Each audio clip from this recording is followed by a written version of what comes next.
Hello all. You might be familiar with a word called enzymes. The enzymes are generally a biocatalyst which can convert substrate to product.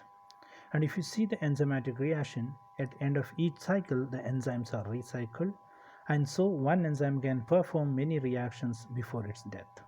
So generally enzyme react with substrate and forms a product called enzyme substrate complex is there in between before formation of the products. You can see in the picture that substrate will bind to the active site, and then it forms enzyme substrate complex, then finally it forms the products, then products will get released, and those products are used for many purpose, maybe the metabolic purpose or maybe for our diagnostic purpose, or many industrial applications are there, many metabolic applications are there, or many users are there for the enzymes. So what we eat is digested, and after that absorption is happening because of the many enzymes. As you all know that protein, carbohydrate, if carbohydrate digestion starts in the mouth, it's because of the enzyme called salivary amylase. So when we see about the enzymes, the enzyme is a proteinaceous molecule. They are all, most of the enzymes are proteinaceous molecules. Earlier we used to say all proteins are all enzymes are proteins, but all proteins are not enzymes. Now it is not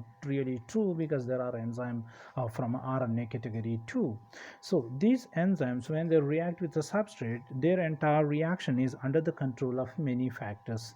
There are n number of factors which affects this one, so we will discuss mainly four factors which influences the enzymatic reactions. The first one is the enzyme concentration, and the second one is substrate concentration, and third one is the pH, and the fourth one is temperature. Let us see what is this enzyme concentrations. Enzymes are the prime important molecule during the enzymatic reactions. If you take an enzyme and add the substrate, so what happens? The reaction starts. So as you add the enzyme, so the rate of a reaction will increases, because the free enzymes will be there which bind the substrate and form the products. So if you plot a graph of enzyme velocity versus enzyme concentration, you will get a straight line. Why it is a straight line? It is mainly because the enzymes are free. You are keep on adding the enzyme, so the reaction rate is increasing. So each substrate is converted into product, and next time the enzyme is free, it will bind again and again and again. The cycle will continue, and so you will get a linear change. So that means the enzyme is positively influencing enzymatic reactions. So let us go to the next factors. So that is a substrate. A substrate is another molecule which is very essential for the enzymatic reaction. So what really happens in substrate? Increases in the substrate concentration gradually increases the velocity of a reaction within a limited range of substrate concentrations. You might have not understood what does it mean. It is substrates. You just imagine there are 10 enzymes. So these 10 enzymes are bound by the 10 substrate. So it forms enzyme substrate complex and the product. If you think at a particular time t, so that means the initial time t, all the enzymes are bound with the substrate. So if you plot a graph of substrate concentration versus velocity of reaction, you will get a rectangular hyperbolic curve. But in case of enzyme concentration, the first factor, you got a straight line, but here in case of substrate concentration, you are getting a rectangular hyperbolic curve. That means initially rate of a reaction increases. If you see this picture, you can tell here it increasing exponentially, then it is gradually going like a hyperbolic curve. And so you can see here Vmax, that is the initial maximum velocity where the reaction is happening. There are other factors which is very essential. I mean, substrate concentration, effective substrate concentration and enzymatic reaction is very essential, and we will going to study very detailed aspects on Mike element and equation and many things in the future classes. There are other factors which affect enzyme concentration, or the substrate enzyme reactions, are many things in a physiological system. Why? So if you see enzymes, mainly what we study in normal cases, they are all proteins.